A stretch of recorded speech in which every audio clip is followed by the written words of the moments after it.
Office کے انداز میں سجے ہوئے کمرہ میں آفس ٹیبل کے پیچھے کرسی پر ایک آدمی بیٹھا ہوا تھا۔ اس کے سامنے میز پر ایک کمپیوٹر نما مشین موجود تھی جس کی سکرین روشن تھی، اور یہ سکرین 4 حصوں میں بٹی ہوئی تھی اور چاروں حصوں میں سمندر نظر آ رہا تھا۔ اس آدمی کے ہاتھ میں شراب کی بوتل تھی اور وہ شراب پینے میں مصروف تھا کہ پاس پڑے ہوئے سرخ رنگ کے فون کی گھنٹی بج اٹھی تو اس نے چونک کر بوتل کو میز پر رکھا اور ریسیور اٹھا لیا۔ یس کرنل مارکس بول رہا ہوں، اس آدمی نے بھاری لہجے میں کہا۔ رالف بول رہا ہوں، دوسری طرف سے ایک بھاری آواز سنائی دی تو کرنل مارکس چونک پڑا۔ او آپ، باس فرمائیں، کرنل مارکس نے کہا۔ مجھے ایک انتہائی اہم اطلاع ملی ہے کہ کرنل مارکس، رالف نے کہا۔ کیسی اطلاع باس؟ کرنل مارکس نے حیرت بھرے لہجے میں کہا۔ پاک ایشیا سیکرٹ سروس کو وائٹ روز میزائل کے بارے میں علم ہو گیا ہے اور اس کی ٹیم کسی بھی وقت فونکس پہنچ سکتی ہے۔ دوسری طرف سے کہا گیا تو کرنل مارکس بے اختیار چونک پڑا۔ فونکس پہنچ سکتی ہے؟ کیسے باس؟ آپ کو تو معلوم ہے کہ یہاں کسی قسم کے حفاظتی انتظامات کیے گئے ہیں، کرنل مارکس نے کہا۔ ہاں مجھے معلوم ہے، لیکن مجھے یہ بھی معلوم ہے کہ پاک ایشیا سیکرٹ سروس کو ایسے انتظامات نہیں روک سکتے۔ وہ بہرحال کوئی نہ کوئی راستہ نکال لیں گے۔ اس لیے میں نے تمہیں کال کیا ہے کہ تم اپنے طور پر ہائی الرٹ رہو۔ وائٹ روز میزائل کو ہر صورت میں محفوظ رہنا چاہیے، رالف نے کہا۔ لیکن باس، آپ کو اس قدر حتمی اطلاع کیسے ملی؟ کرنل مارکس نے کہا۔ گوریشیا میں فری ساکس کا ایک سیٹ اپ موجود ہے، کیوں کہ میرے ذہن میں پہلے سے ہی یہ سچویشن تھی کہ یہ منصوبہ انتہائی خفیہ رکھا گیا تھا، لیکن اس کے باوجود پاک ایشیا سیکرٹ سروس تک اس کی اطلاع پہنچ سکتی تھی، اور یقیناً وہ لوگ گوریشیا سے فونکس پہنچ سکتے ہیں۔ اس لیے گوریشیا میں ہمارا نیٹ ورک موجود ہے۔ اس طرح راگا میگا میں بھی نیٹ ورک قائم کیا گیا تھا تاکہ اگر لوگ وہاں پہنچے تو ان کو وہیں الجھا دیا جائے، اور اب تک یہی منصوبہ خفیہ رہا اور پاک ایشیا کے ایٹمی مراکز کو نشانہ بنایا دیا جاتا، لیکن ٹارگٹ فوکس نہ ہونے کی وجہ سے مجبوراً ایک ہفتہ مزید انتظار کرنا پڑ رہا ہے۔ مجھے گوریشیا میں موجود نیٹ ورک کے چیف نے اطلاع دی ہے کہ وہاں کے ایک کلب کے مالک کنگ کراشو کو پاک ایشیا سے پرنس عمران نے فون کر کے فونکس کے بارے میں تفصیلات معلوم کی ہیں۔ تو میں سمجھ گیا کہ یہ پرنس عمران پاک ایشیا سیکرٹ سروس کے لیے کام کرنے والا خطرناک ترین ایجنٹ علی عمران ہے، اور فونکس اور وائٹ روز آئی لینڈ کے بارے میں معلومات حاصل کرنے کا مطلب ہے کہ انہیں سب کچھ معلوم ہو چکا ہے۔ گو نیٹ ورک چیف نے اس کنگ کراشو کو کہہ دیا ہے کہ عمران جیسے ہی اس سے رابطہ قائم کرے وہ اطلاع دے، اور وہ خود بھی کنگ کراشو کی نگرانی کرا رہا ہے، لیکن ابھی تک کنگ کراشو سے کسی نے رابطہ ہی نہیں کیا، جبکہ یہ بات پاک ایشیا سیکرٹ سروس کے مزاج کے خلاف ہے۔ وہ کسی بھی مشن پر اتنی دیر کریں، وہ انتہائی تیز رفتاری سے کام کرنے کے عادی ہیں۔ ہو سکتا ہے کہ انہیں کسی طرح اس بات کی اطلاع مل گئی ہو کہ کنگ کراشو کی نگرانی کی جا رہی ہے، اس لیے انہوں نے کنگ کراشو سے رابطہ ہی نہ کیا ہو، اور دوسری بات یہ کہ پاک ایشیا سیکرٹ سروس اپنے ٹارگٹ کی طرف توجہ دیتی ہے، ادھر ادھر نہیں بھاگتی، اور ان کا ٹارگٹ فونکس ہی ہے۔ اس لیے میں نے تمہیں کال کیا ہے کہ تم پوری طرح الرٹ ہو جاؤ۔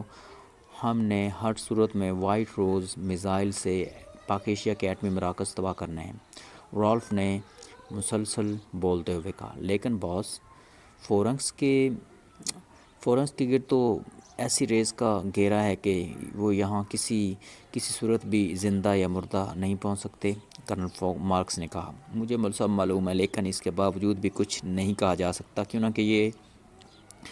کہ یہ عمران بذات خود بہت بڑا سائنسدان ہے، وہ ان ریز کا بھی کوئی توڑ نکال سکتا ہے، رالف نے کہا۔ اوکے باس، آپ بے فکر رہیں، اول تو وہ لوگ یہاں پہنچ ہی نہیں سکتے، اگر پہنچ بھی گئے تو یہاں قدم قدم پر ان پر موت جھپٹ پڑے گی، کرنل مارکس نے کہا۔ اوکے، ہر طرح سے ہوشیار رہنا، رالف نے کہا، اور اس کے ساتھ ہی رابطہ ختم ہو گیا تو کرنل مارکس نے ریسیور رکھ دیا۔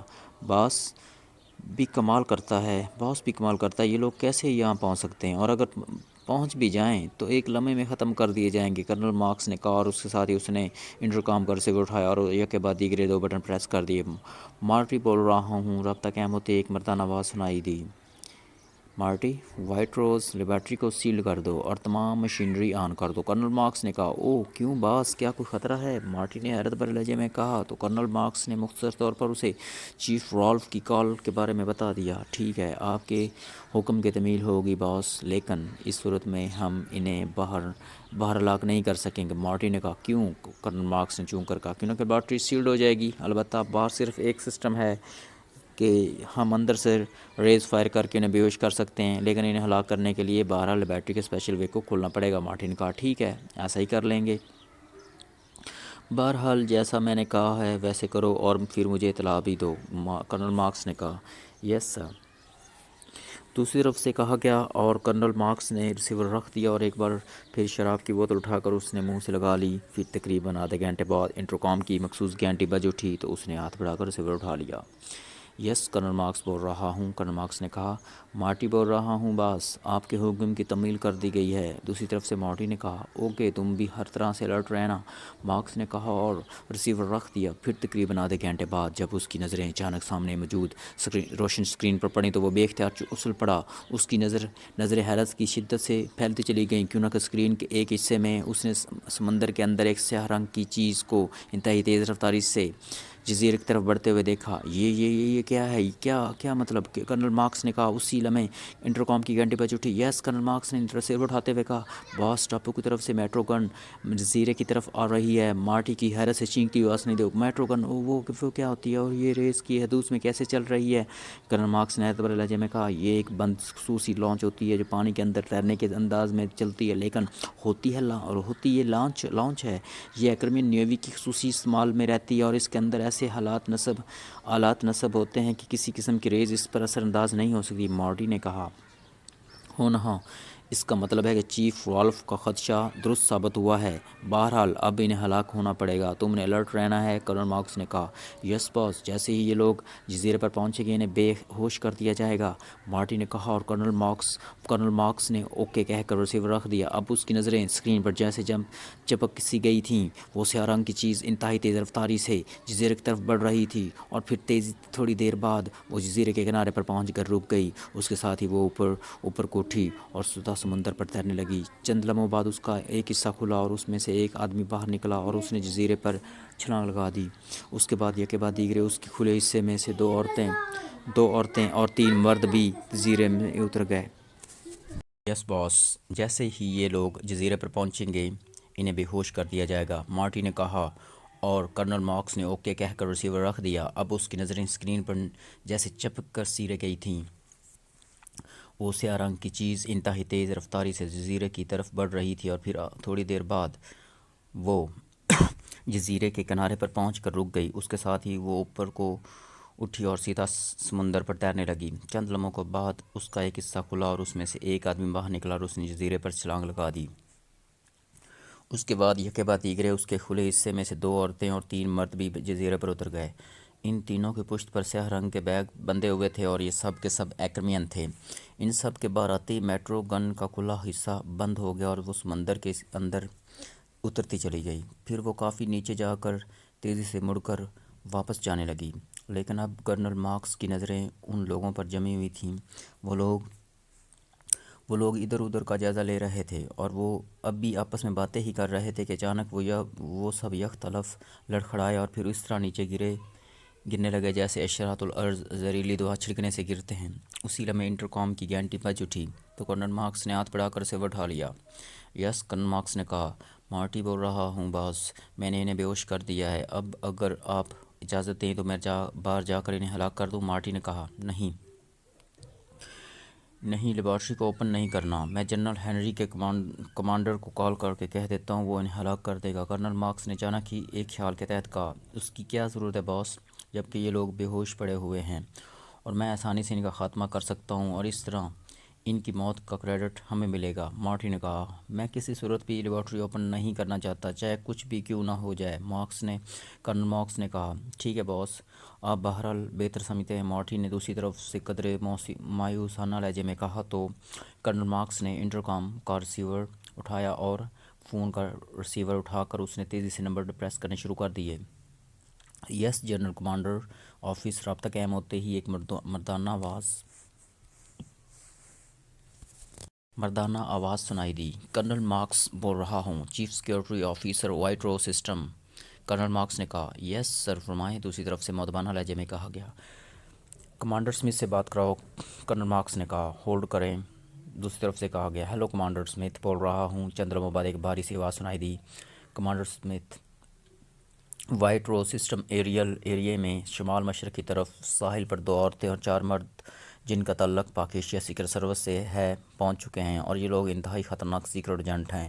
ہم نے انہیں بے ہوش کر دیا ہے۔ آپ اپنے 30 آدمی بھیج کر انہیں ہلاک کرا دیں اور ان کی لاشیں اٹھا کر لے جائیں۔ کرنل مارکس نے کہا، اوہ ہو، مگر یہ لوگ یہاں کیسے پہنچ گئے؟ کمانڈر سمتھ نے حیرت بھرے لہجے میں کہا، میں نے بتایا تو ہے کہ یہ لوگ انتہائی خطرناک سیکرٹ ایجنٹ ہیں۔ انہوں نے کہیں سے میٹرو گن لانچ حاصل کر لی اور اس میٹرو گن لانچ کی مدد سے وہ تمام حفاظتی ریس کو زیرو کرتے ہوئے یہاں پہنچ گئے۔ لیکن چونکہ ہمیں ان کی آمد کی پہلے سے اطلاع تھی، اس لیے ہم چوکنا تھے۔ ہم نے سیکیورٹی ایریے کو مستقل طور پر سیل کر دیا ہے اور پھر خصوصی ریس کی وجہ سے انہیں بے ہوش کیا گیا ہے۔ لیکن اب چونکہ میں کوئی رسک نہیں لینا چاہتا، ورنہ تو ہمارے آدمی اسپیشل وے کھول کر انہیں ہلاک کر دیتے۔ اس لیے اب یہ کام آپ نے کرنا ہے۔